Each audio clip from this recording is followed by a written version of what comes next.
So we're going to make homemade cheese. We're going to use half of a gallon of milk.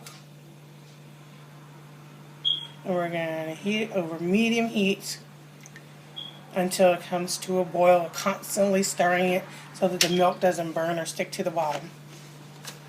You got to continuously stir it so it doesn't burn at the bottom. Okay, so you'll start seeing little bubbles come to the top when the milk's coming to a boil. But you continuously stir it, and then you add a teaspoon of salt, and you keep on stirring it until it comes to an almost full boil without burning. Okay, the milk is about to come to a full boil.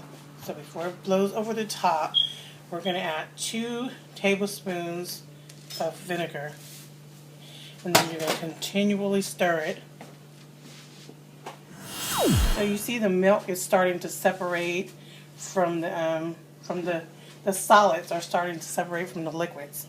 So you keep stirring it and you stir it until you see the solids completely separated from the liquid.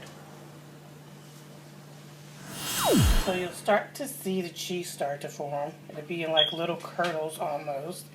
And you keep stirring. I know it's a slow process, but it's worth it. Keep stirring. And you see how you can see the liquid separating from the solids. It's coming. Cheese. You see all the little cheese balls. You pour it into a strainer that's lined with a cheesecloth or a clean brand new dish towel.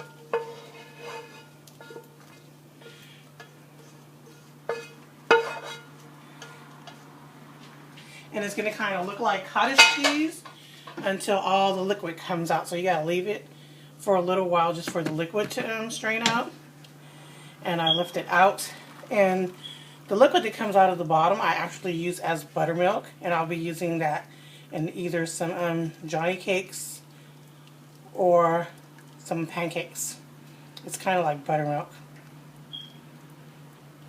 So this is what your cheese is going to look like after you strain all the water out. And we're going to let it cool. So we're going to put it in the container and shape it.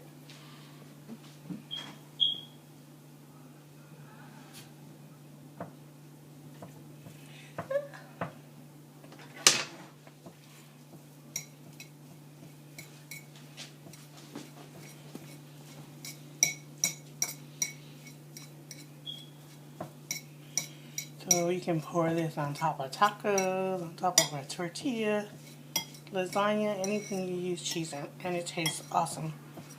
It doesn't have enough salt, you can add a little salt to it.